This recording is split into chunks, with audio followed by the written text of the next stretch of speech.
సత్యము కాని దాని వైపు మనిషి చాలా త్వరగా ఆకర్షింపబడతాడు. సత్యము నుండి కూడా చాలా త్వరగా తొలగింపబడతాడు. అలా తొలగించగలిగే సామర్థ్యం వాడికి ఉంది.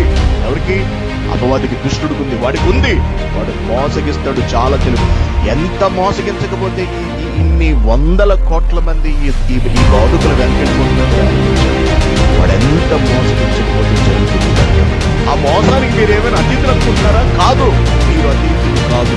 దెబ్బతీస్తాడు వాడు. ఎక్కడ దొరుకుతాడో చూస్తుంటాడు, చూసి కొడతాడు, దెబ్బతీస్తాడు, నాశనమైపోతాడు.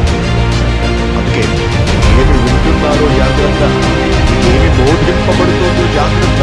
వాక్యం నేర్చేసుకుంటున్నామని తాపత్రయంతో మొత్తం లొంగ కట్టేసుకుని ఎక్కి చేసుకుంటారు అనుకోండి, మొత్తం కలిసి లోపల ఎందుకు పనికి రాకుండా చేసేసుకుంటారు. ఆలోచన అన్నింటినీ మార్చేస్తాడు వాడు.